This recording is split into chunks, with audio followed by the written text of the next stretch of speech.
Welcome to Your Strata Property, the podcast for property owners looking for reliable, accurate, and bite-sized information from an experienced and authoritative source. To access previous episodes and useful strata tips, go to www.yourstrataproperty.com.au. Hello everyone, Amanda Farmer here. How are you today? It is great to be with you for our very first interview episode of 2020. I am chatting with Daniel Holt, Strata Manager from Sydney's Strata Sense. Daniel and I have a pretty wide-ranging conversation, starting from a discussion about his shift from strata lawyer to strata manager, what his key learnings have been in the past few years that he has been a strata manager, particularly coming from that legal background. Daniel shares with us what it takes to succeed and to really excel when it comes to strata management, his tips for strata managers who want to play their best game, including the spreadsheet that he runs his life by. Listen out for that. And as some of you may know, Daniel was actually the strata manager who was managing Opal Tower in Sydney on that fateful day, Christmas Eve 2018, when the entire building, 400 plus people, needed to be evacuated. And we do talk about how personally he was impacted by that crisis, how he and his colleagues managed that situation, what his priorities were for the building, and how he was able to coordinate the many, many different parties and interests involved during that crisis. Daniel shares his thoughts on how he thinks our legislation may be lacking in some important respects when it comes to dealing with a crisis. And we talk about the increasingly important issue of the perception of strata managers as professionals. Should strata managers be considered to be on the same level as strata lawyers? Should they be given the same respect? If they're not, why not? And if the management industry wants to change that, what steps should they be taking? Now, this interview was recorded towards the end of last year, 2019. We did have some technical issues. You will hear that the audio on Daniel's side is a little bit glitchy, just our internet dropping in and out there. So I do apologize for that. Don't let that distract you from this really valuable content. I'm actually going to come back to you at the end of this episode after Daniel and I say goodbye and give you my key takeaways from the episode, the standouts that I think you should have top of mind as we say goodbye. So don't switch off straight away. I shall be back with you. But right now, let's head over to my chat with Daniel Holt. Daniel Holt is a senior strata manager employed by one of Sydney's most innovative strata management firms, Strata Sense. Prior to his role as a strata manager, Daniel practiced as a lawyer for 4 years, with the bulk of that time spent employed in a law firm specialising in strata law. Daniel says the key to being a great strata manager is respecting your client's interests, intelligence, and time. Outside of the office, Daniel's passions are endurance exercise, long course triathlons, marathons, and mountain biking. Wow, that is keeping you busy and fit, no doubt, Daniel. Today, I am delighted to welcome Daniel Holt of Strata Sense. Welcome, Daniel. Hey, Amanda. Thanks for having me on. Absolute pleasure to have you on the show, Daniel. And look, I have been interested in bringing you on the show for a little while. You and I catch up every now and then at industry events and conferences. And I've kind of been watching your shift from strata lawyer to strata manager. There are actually a few of you out there who did the hard yards as strata lawyers, did a few years, did your time perhaps, and decided to switch over to the other side, I guess we could call it. And I'd love for you to share with us today that process, if you like, some learnings that you might have gained, some surprises you might have had along the way. Let's kick it off there. How have you found that shift from strata lawyer to strata manager? Yeah, I've loved it. I've had some trepidation coming in, but as you say, there are a number of us now making the move over. We've actually got a few ex-lawyers within our office who've also made the transition. And I think that reflects the growing complexity of strata management in New South Wales. The days of having strata managers who just kind of fell into the profession are getting a bit behind us, and particularly the more sophisticated requirements on strata schemes, which are flowing through to the managers. I've been doing strata management now for about 4 years. So at the end of this year, I'll actually have been a manager longer, just a bit longer than I was a lawyer. I remember when I had the discussion with my former boss about moving over, he actually had a relationship with a problem as strata manager. It also made the switch, and his main advice for me was to just put aside the lawyer hat slightly and be more pragmatic, because he said that if you're going to approach everything as a lawyer, you'll see risk in everything you do. And that element certainly comes through. There's a lot you need to know in strata management, ranging from the legal side of things to the accounting to building and construction issues. And if you find yourself just hamstrung by the volume because you're focusing on every little element of risk, you're going to run into trouble pretty quickly. But that being said, despite needing to learn a lot really quickly, I've absolutely loved the transition. I think one of the things that I love most about strata management, as opposed to being a lawyer, is getting to see the tangible results for the buildings. Being a lawyer, I was mostly dealing with the strata managers on quite distinct tasks, chasing levies, some bylaw dispute issue, as you'd be well versed in yourself.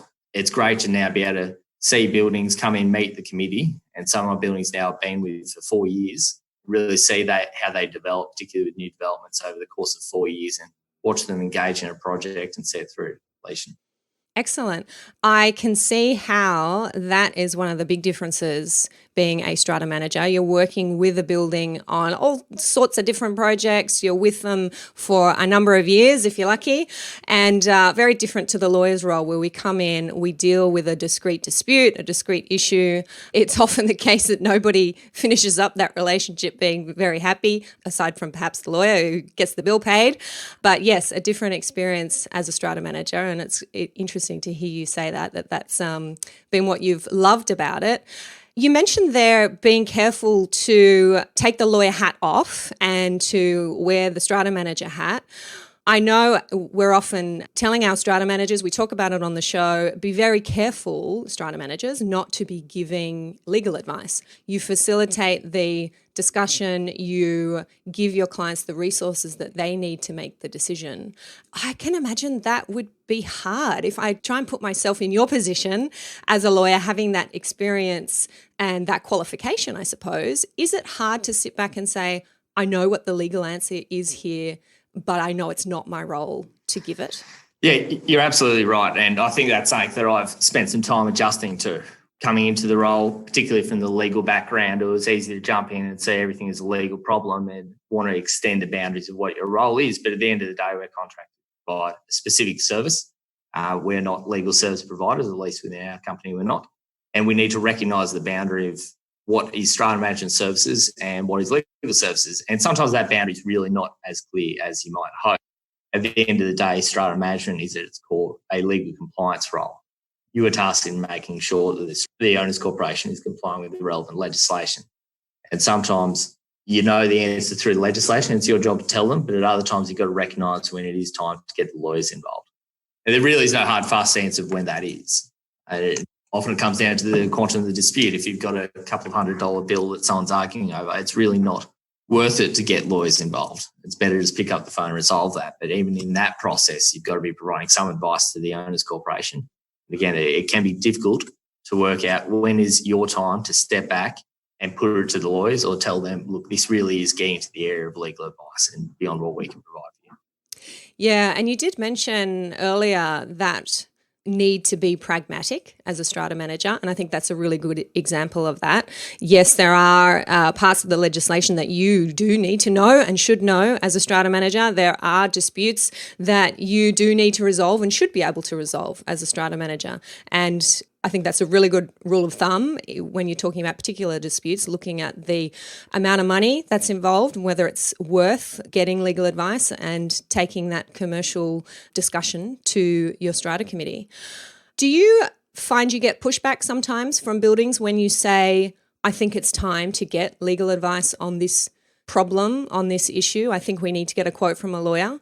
Not particularly. I think we do push fairly hard to get resolutions internally, and once you've built up that good relationship with your client, if I say to my client, look, this really has reached a point, and I've had some of these discussions quite recently, this has reached a point where it's gone beyond what we're qualified to do for you. Generally, I find that they respect that, so long as they've seen that you've made the effort to resolve it internally. And often once it reaches that level of complexity, they'll see that there's benefit as well of getting out to a professional who has been separate from the situation. Because if you've been dealing with a dispute or an issue for months and months and months, you'll naturally get invested in that in some way, and having the outside party give some external advice on that is beneficial to everyone, and the committees generally recognise that. I think what we try to do differently, because I've said here about avoiding going too far and giving legal advice, the flip side of that, which I saw all too often when I was in the law, was strata managers, the moment of getting difficult, punching into the lawyers.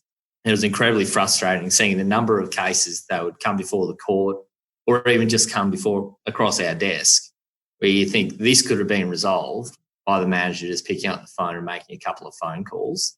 They were having a hard discussion with the committee, not just saying, well, the committee is not happy with what the bylaws do, I'll give to the lawyers to give that hard news. Being willing themselves to actually sit down with the committee and say, look, we can go to the lawyers if you want. The reality is that this is what the answer is. Being able to have those hard discussions available for everyone. And once you've done that enough times with your committees, when you tell them, no, it is time to go speak to the lawyers directly, generally they respect that. It's sounding to me like it's a really fine line, isn't it, between giving them the answer that you know and are qualified and should be giving, and not leaving it too late to send the brief off to the lawyer when there are mistakes perhaps that have been made or problems that could have been resolved if the brief had been sent earlier.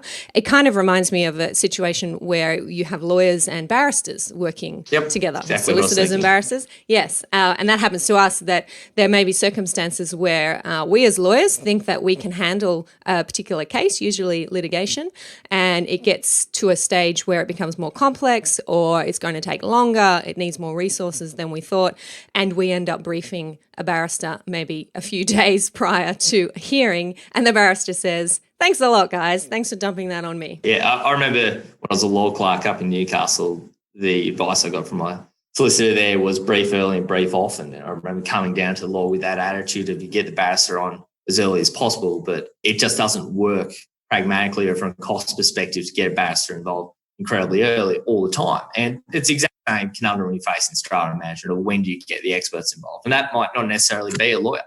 For instance, most of our buildings will have building managers, and we rely on their expertise, such as it is, quite some way. And it's also in those circumstances recognising when is it time to give this to an engineer or a consultant, notwithstanding it'll incur some additional costs. And as you say, it is a fine line. And it's a line I'm still finding, and every strata manager is going to still struggle to find when it is the right time to move it out of your office and into the hands of another professional, just as you as a long-standing practitioner of the law will still have times when you're questioning when is the time to do that.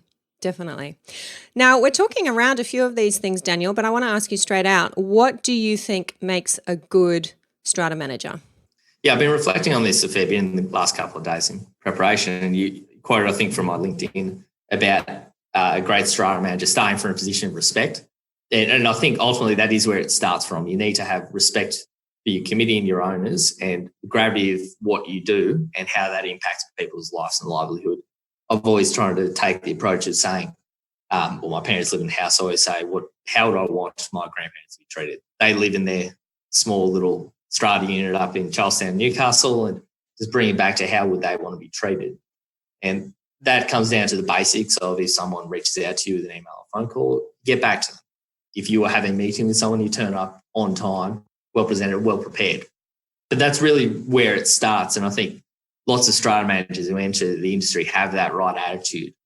But ultimately, where strata managers need to work in order to excel is in time management and workflow management. Because we work in a fairly high volume industry, and people who don't get back to their clients, who are always rushing to meetings at the last minute, reading the financials as they walk in, it's not necessarily coming from a place. We've all seen it. And if you're on the other end, I'm the strata committee member of my strata scheme, you recognise it when it happens. And it's not coming from a place of outward disrespect. It's often coming from a place of losing control of your workload, losing control of your portfolio.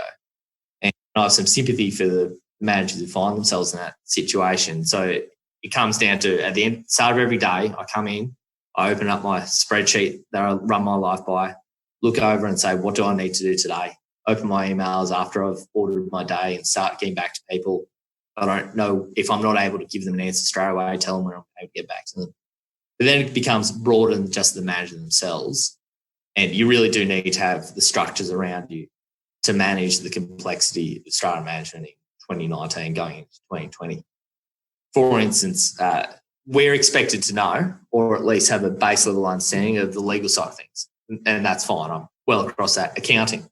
You're also expected to understand building defects and construction items. You're increasingly tracking a large number of compliance items around window locks, annual fire safety statements.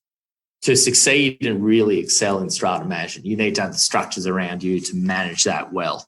And that's the challenge that's facing the industry, is the need to develop those structures and still deliver them to your clients in a cost-effective manner. Because at the client end of things, there are some clients who really value great strata management, but on the other hand, there is still such a push for low fees. And that's the balance that the industry is really struggling to come to grips with. And do you think your clients or residents generally know and understand this burden, as I see it, that strata managers have to be across all of these things? And if they don't, what role do you see for us as an industry to increase that awareness and that understanding so that it opens the door for strata managers to be able to charge more fees, to be able to become more professional? In my mind, that's all kind of linked. How does it sit for you?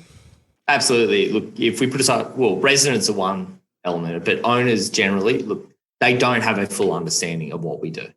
Committee members, particularly the long-standing committee members, when they see the volume of emails that are going out, when they see the complexity of the issues we're dealing with, they gain a respect for it. They value it when you work with them. And that just takes some time. And that's what really needs to extend just beyond the committee members, beyond the owners who might come to the AGM, to the owners who don't turn up at all until they see the levies are going up and they're not happy about it. People need to be able to value what's being done in their strata more so that the industry as a whole can lift its standards of professionalism. And that's the transition we've been going through, at least the entire time I've been involved in strata management, both as a manager and previously as a lawyer.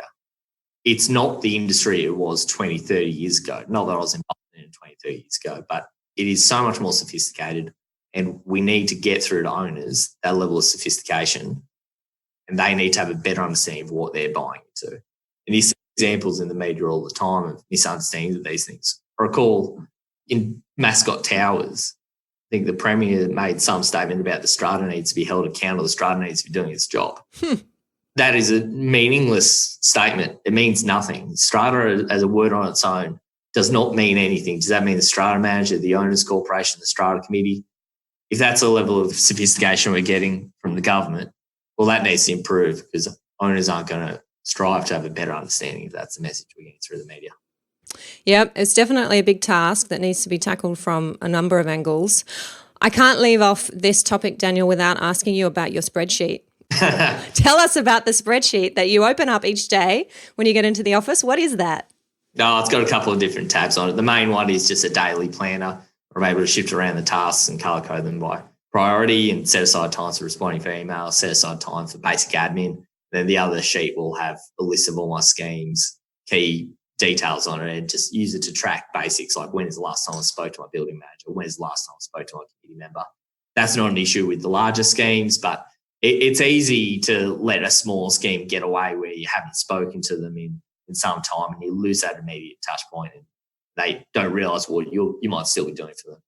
So those kind of basic details, just once every week, plonk in when is the last time I spoke to someone, when's the last time I caught up with a community member. Great.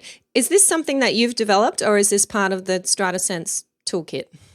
We've all internally got something like that, and we've got various systems to track that, because we're really trying to make sure we don't lose sight of those basics of client engagement, because that's what's at risk if you have a particularly busy week.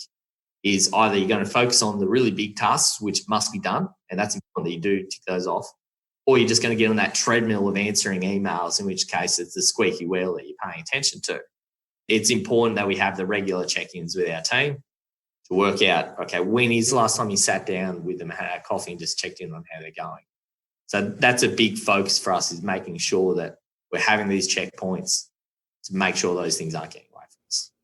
Wonderful. Thank you for sharing that. Let's get into challenges, Daniel. Would you mind sharing, if you got one, I'm sure you got a few, any particular challenge that you've faced as a strata manager? And I'd love to hear in particular how you're balancing the strata lawyer hat with the strata manager hat when you're facing those challenges. Yeah, well, let's just go straight for the biggest one, which would be Opal Tower. So I was the manager of Opal Tower up until a couple of months ago, which meant that early this year and midway through this year was a pretty busy time. So that I could talk for hours about Opal Tower. There's so many different elements to it, and it's been through such a journey. But look, it all started on Christmas Eve last year, and when that all happened, it was go, go, go. It was phone calls every couple of moments, whole of Christmas Eve, working whole of Christmas Day. And the way I attempted to approach that was on Boxing Day. I've been up to Newcastle on Christmas Day, and I just needed to get back to work, because seeing it in the media was quite confronting, as it was for the owners and community members who were out of home for all this. So on Boxing Day, I came into the office and just drew up on a big bit of butcher paper, clear mission statement of what the Owners Corporation was there to do in that situation, and then laid out the priorities that flow from that and what that meant for us as a team and for Strata as a whole. That was the framework I used to try to deal with Opal Tower, and to try to bring the committee and the owners and our team back to those clear sense of mission throughout. Because you do have issues like that come up from time to time, and hopefully never of that magnitude again, but it's certainly not been the first major crisis I've had to deal with in my time with StrataSense. But when you get in that situation, the most important thing is to have that clear sense of mission, so you can filter it down through the other parts of the management of the Owners Corporation, whether that be the committee or whether that be the building manager. So that's how we approached it. That was December 26th of last year, and it's still going. There have been many, many different elements to it. And I think what you'd say about Opal is that, what I've said throughout is that, look, there's not been a single challenge in Opal that we haven't seen before. It's every challenge you can possibly have in Strata. It's just in all at the same time. Yeah. And it was with a new building, with committee members who are still finding their feet in Strata, and who were there themselves, not just committee members, but owners who are suddenly out of their home, not knowing what's happening in their investment. All those owners on the 27th and 28th of December did not know when they were going home. I remember on Christmas Eve, the media stories about what was happening in that building. That was harrowing for me as the manager. For those owners, it was something else entirely. And trying to guide them through that process was certainly the greatest challenge of my professional life to date.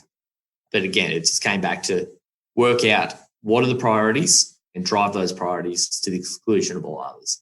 And filter that message through to the team, say, okay, here is team what we do, and this is what we're going to focus on. Those priorities really maintain and repair the common property, mitigate the losses to the Owners Corporation, and continue to manage the Owners Corporation as required to by law.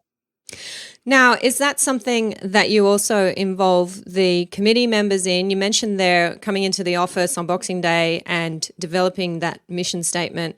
How do you coordinate that committee? I don't know what the size of the committee was at that stage, but you've got your team in the office. You've then got the committee. You're the manager, so you're, I imagine, doing the face-to-face communication.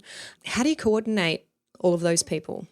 Well, after doing that big bit of butcher paper, the second task I undertook was I created a big spreadsheet, because I love spreadsheets, of all the different parties and who the different contact points were within those different parties. Because particularly on Christmas Eve, I conceived of my role when you had builders on site, emergency services, at all these experts getting in trying to identify and solve the problem. My role there, as I conceived it, was to appropriately funnel the communication so that everyone's phone wasn't just clogged up. That was the immediate challenge. So creating a spreadsheet that said, here is all the different organisations, everyone from the builder, developer to government departments, local council representatives, the fire department, and work out who speaks to who in those situations.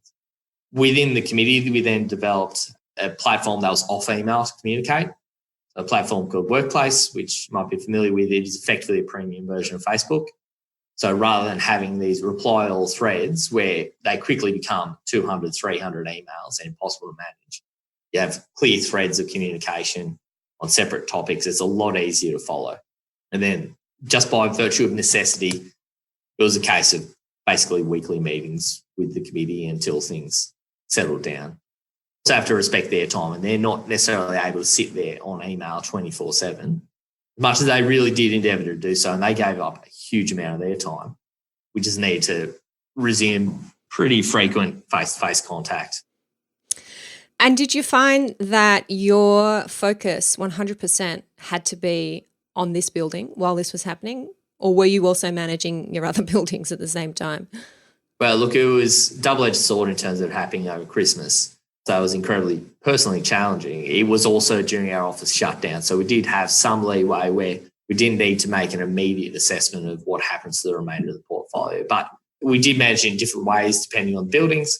Some of the buildings were transferred to other managers. In other cases, I was able to still be the strata manager and have colleagues handling some of the different elements of the building. But at the end of the day, it wasn't just me impacted by this. It flowed through to the whole office, and there wasn't a single person in our office who wasn't involved in it in one way or the other, and how that was represented to clients really just depended on building to building. You've mentioned there the personal challenge, no doubt being contacted on Christmas Eve to say we've got to evacuate an entire building. We're not sure why. We're not sure when they're coming back. Can you talk us through that feeling and how you dealt with that feeling of, I imagine, because I get it too, I imagine it's the feeling of, oh, there goes my Christmas or my whatever I've had planned. I have to deal with this. I don't particularly want to. Is this really my job? Do these people appreciate it? All of that going through your mind. How do you deal with that and get yourself to the office to keep going? Well, I mean, this is about the third major crisis I've had to deal with. Some of those thoughts went through my head and some of it doesn't. I'm not saying I like the crisis. No one likes this, but I didn't have any sense of, is this going to be appreciated or there goes my Christmas. There was a sense of getting a sense of the scope of that pretty quickly, and that was beyond what we dealt with before. I remember I was at home and I was doing a little list of what I need to do in terms of some housework before going to Christmas Eve with my in-laws, and I called my wife and told her what was happening, and then she came home and she said, so are you ready to go to dinner? And I just said, no, you're not getting the scope of this. I'm not going to dinner, or at least not at the time that she thought. Because I had the initial phone call which said, you've got an issue here. And it said, okay, put your work hat back on. You know I'm on holidays, get to work, find out what's happening. That was the first moment. And then the second moment was when it hit the news. And at that point, I'd had my work phone out and on the charge of my emails open. And that's when it really expanded beyond what we dealt with before to, no, this is really quite big. And it was challenging, but just had to bring it back to empathising with, well, if you were in this situation, you wouldn't care that it's the strata manager's Christmas Eve or Christmas Day. These are people out of their home. And I remember getting close to midnight on Christmas Eve and there were still discussions about whether people could go home. And there were people in Bicentennial Park not knowing where they were sleeping on Christmas Eve. And I just can't imagine how horrifying that must have been. People with young children not knowing where they're going. So that just put it into perspective, and to be honest, the personal element of it just goes away and you just do what needs to be done. Mm. And look, I don't want to dig too deep into the media side of things, but is there anything that you do want to share in terms of managing that process as a strata manager? I think more and more our strata managers are going to have to learn how to effectively deal with media. Any tips you want to share there? From an Opal Tower point of view, look, there was a lot of interesting, from a management perspective, issues that came out of that, which I think need some examination. It was really the Strata Management Act and all the surrounding legislation being put under a real stress test to see how they practice in reality. And some of it holds up quite well, some of it less so. I think we all know how strata committees are intended legally to make decisions, which is through validly convened meetings. That structure all works quite well in theory. You give your notice, other owners are entitled to see what's proposed to be decided, get together, you form a quorum, you take a vote, you issue minutes. I think with Opal and other buildings I've dealt with in a crisis, that structure is really put under great strain because you're often, the owner's corporation is being asked to make 50 different decisions a week. Large strata scheme, the notice period is still 3 days for a strata committee meeting, but you're also required to post it to all owners. That might mean it's 2 weeks before you can get your meeting together. The decision you need to make, the 50 decisions, things have moved on since then. every owner is entitled to turn up to a committee meeting. What happens when you've got a building where these owners are crying out for information? If they know there's a meeting, they're going to turn up. It means you cannot convene a meeting in the foyer of the building. You need to book a meeting space that can facilitate 400 people. This is where you end up in a situation where a lot of decisions are being made under either delegated authority or by way of ratification of those meetings, because the administrative burden in those circumstances on the strata committee and the owners corporation just gets incredibly large. Even booking spaces that fit and can facilitate a meeting with 400 people there. So that can add up very quickly. I think there needs to be some more flexibility in terms of how those structures work, more emphasis on electronic meetings to allow decisions to be made in those high-pressure environments with a bit more urgency than strict wording of the Management Act seems to require. And maybe some provisions that acknowledge there will be situations of urgency. I know we do have provisions when it comes to carrying out work and getting access to lot property in emergency, but you make a very good point about the meeting notice periods and how those provisions don't acknowledge that we may need to do things a little bit differently in meeting. And I imagine there would be down the track, if not immediately, some criticism of a strata manager or a committee who doesn't comply strictly with those procedures and does attempt to ratify later or have decisions that are made over email that are ratified later. You have to be ready for that and prepared to answer it and to explain why it was that a decision was made that way. Well, it's not necessarily the case that there'll be criticism of the decisions that have been made. I think by and large, the Opal Tower community was quite unified in what needed to be done. Where it becomes an issue is if there are these structures that are in place in the legislation that don't necessarily work in practice, then people are going to lose faith in the legislation. People need to have faith that the legislation that's being followed is there for a reason and works well in a crisis. And some elements of it did. But just in terms of that decision-making process, it's too long a notice period. And we see this in other schemes where we need to call an EGM to, say, approve legal services. If you require an EGM, it's 7 days notice plus your 7 business days postage. If you have an urgent legal matter, things can progress very rapidly within 2.5 weeks.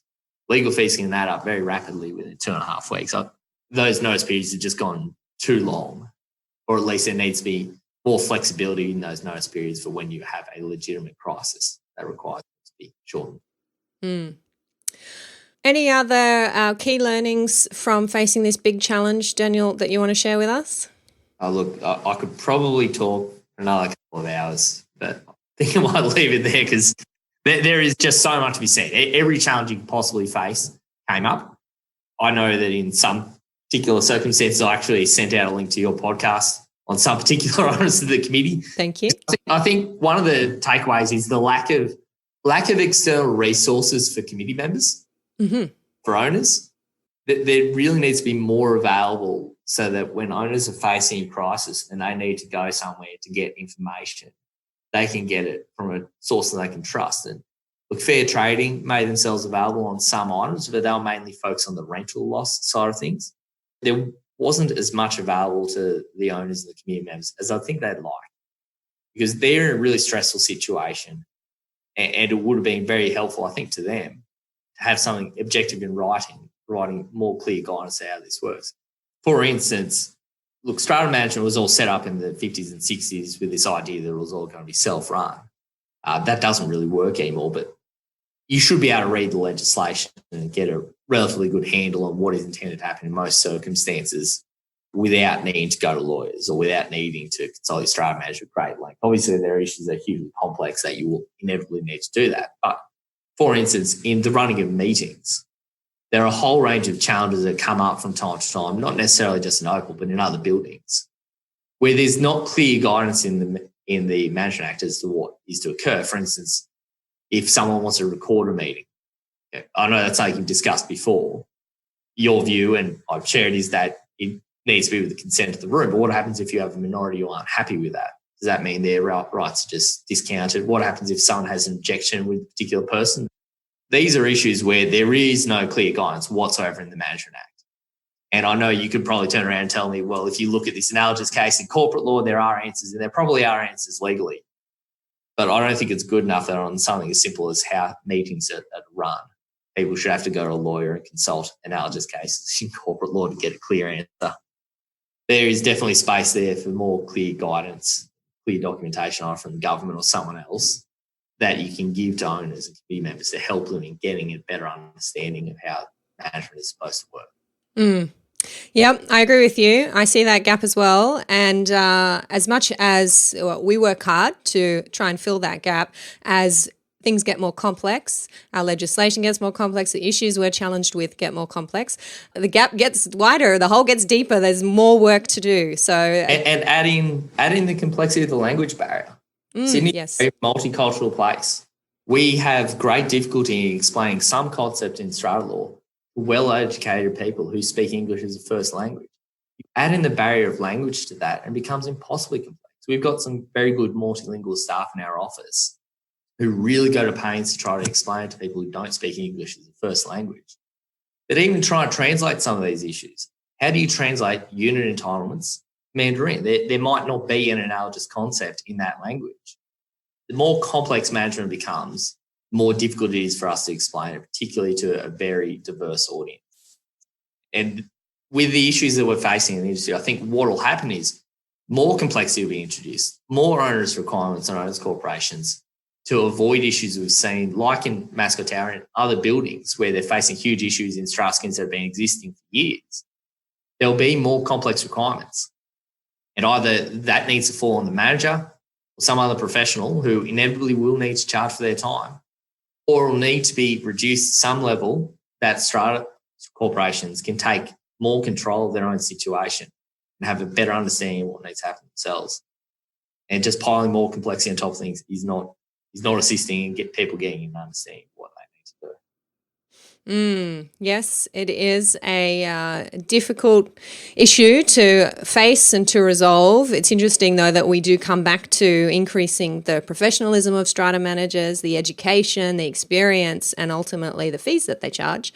And no doubt I will get emails from owners who are listening to this podcast saying, Amanda, don't call for our strata managers to be raising their fees. But I do look at you guys and see you in a very similar position to lawyers. And we have been charging for our time for many, many years, and charging on a per minute basis in some offices. And lawyers are looked at differently to strata managers. But often I'm sitting in a meeting doing a very similar job to what you strata managers are doing, and for whatever reason, getting paid a lot more. So there's a real issue to be agitated there, and I don't mind talking about it. No, I'm sure we could talk about it for some time. Look, that was another adjustment coming out of the law. When you said you're a lawyer, there was a lot more immediate respect given to that position than that of the strata manager. And I'm not saying that that's a challenge for the people who are in a position of giving or not giving that respect. That's a challenge for the industry as a whole to work out how we get to a place where we're given the same level of respect as lawyers do, because it is a profession. It is becoming increasingly difficult to carry out and be a professional in this area. And we need to get to the point where that is more recognised and valued by our clients. And that is a challenge for the industry as a whole. Yep, I agree. All right, Daniel, I am going to jump into the book question. What books have had the greatest impact on you and why? I was dreading this question because look, I do read a fair bit, but most of my reading is at the end of the day to wind down. So I don't read a lot of nonfiction or anything like that. The honest answer would probably be the book Catch-22. I remember reading it in high school and loved it. I don't know what attracts me to it so much, but I always come back to it every couple of years for a reread. Love that book, and if you haven't read it, you need to read it. Did you catch the show? It was a mini-series or something? I don't know if it was Netflix or... Yeah, I think it's on Stan. It was all right. It changed the tone of the end a fair bit, which I'm not entirely sold on, but still worth a watch if you haven't watched it yet. Excellent. Well, Daniel, thank you so much for sharing. I have a feeling this episode is going to be a little longer than our usual, but there's lots and lots in there for managers to learn from and for owners to know about the inside view on strata management. And I do appreciate you sharing your experience of that shift from lawyering to managing. Let us know how our listeners can find out more about you and if there's anything you'd like to add before we wrap up. Yep. Look, if anyone wants to contact me, you can get me at daniel.holt@stratasense.com.au, reach out on LinkedIn. Just one last little shout out would be to a couple of team members. As I said, the year really did impact everyone. There was no one in the office who wasn't impacted by what happened in Opal, but I'd particularly like to give a shout out to Karina Brennan and Ching Lu of our office. They handled lots of the first phone calls, came to lots of the meetings. Ching was very helpful in terms of dealing with answering speaking owners out there. So I thought I'd just give some recognition to them. Thank you very much. Well, you're a busy man. Amongst your triathlons and your marathons, you're also got plenty of buildings to manage, and I'll let you go and keep up the good work. Thanks so much for your time. Thanks. It's been an absolute pleasure talking with you. Thanks. I hope you enjoyed that wide-ranging chat between myself and Daniel. As I predicted, I think this episode has been a little bit longer than our usual, but we did cover quite a few areas there. My key takeaways from the episode, I have 3 for you today. Daniel opened up a really important discussion about the fine line that we walk when it comes to the decision to get experts involved, whether that be lawyers, barristers, engineers. When is it time to call in someone other than or in addition to your strata manager? That's a really important question for committee members, for strata managers, and as Daniel and I discussed, it's a question that I face as a lawyer. And I think the answer comes down to the particular circumstances of every single situation, whether it's a legal dispute, whether it is a repair issue for the common property. You've really got to think about exactly what's happening. And I don't think there can be any hard and fast rules about the time to call in experts or even who those experts might be. Often I know that strata managers use, for example, different lawyers for different problems. They've recognised over their years of experience that some lawyers handle litigation particularly well, others handle contract advices, others handle bylaws, and they cleverly farm out their work to the most suitable expert. My advice to committee members and to strata managers is to keep an open mind about this question of when do we call in the experts and who do we use. Make sure that you do have a wide range of reliable, high-performing contacts who you can turn to when you need to. And as Daniel says, sometimes just picking up the phone and having that initial conversation is going to put you in good stead. If you have a quality professional that you're talking to, they should be the ones to direct you as to whether you're going to benefit from their services at that particular point in time. I know regularly when I'm asked by strata managers if it's time for me to get involved, I'm often explaining why it might not be the right time for the owners corporation to be spending money on getting legal advice. And if you're working with a trusted professional, then you should be able to get that reliable guidance. But it is certainly an issue to be alert to, and I'm really glad that Daniel raised that one. Secondly, our discussion about Opal Tower. Daniel said it really well, I thought, when he said there was not a single challenge that we hadn't seen before. It was simply that all the challenges happened all at the one time. And as strata managers, I want you to have a think about whether you think you could handle all of the challenges happening all at the one time. Do you have the systems in place? Do you have the technology, the spreadsheets that you may need to implement at short notice to be able to keep track of all the personnel involved? Daniel talked about the builder, the developer, the government departments, the committee members, the lawyers, the priorities that had to be decided very quickly and how the entire office had to work together to be able to best service their client amidst that challenge. Do you have structures in place to assist people whose first language may not be English, whether it's staff members who are able to assist or an agency that you can turn to if you need to translate important information at short notice? As Daniel points out, our population living in strata is increasingly diverse, and we need to think about taking that into account when we're putting in place our crisis management plans.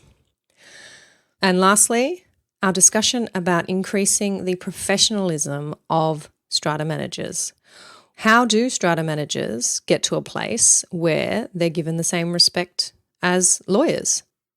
I think that has to come down to the level and quality of a strata manager's education and qualifications. At the moment, it's possible to become a strata manager after completing a course that lasts for a few days. That is obviously very different to the degree qualification that is necessary for a lawyer and the high level of continuing professional development that lawyers are required to complete. Do you, owners, committee members, have any suggestions for how your strata manager might be a better professional? Is that something you're willing to share with your strata manager? If not directly, then share it with us by posting a comment under this podcast episode. It's only by talking about these issues, about these challenges, the struggle to improve, that I believe we can start to make real and important change. So that's it for this week. If you keep those key takeaways top of mind, then I think you are well placed to tackle another week in strata. And I'll catch you next time. Thank you for listening to Your Strata Property, the podcast which consistently delivers to property owners reliable and accurate information about their strata property. You can access all the information below this episode via the show notes at www.yourstrataproperty.com.au. You can also ask questions in the comments section, which Amanda will answer in her upcoming episodes. How can Amanda help you today?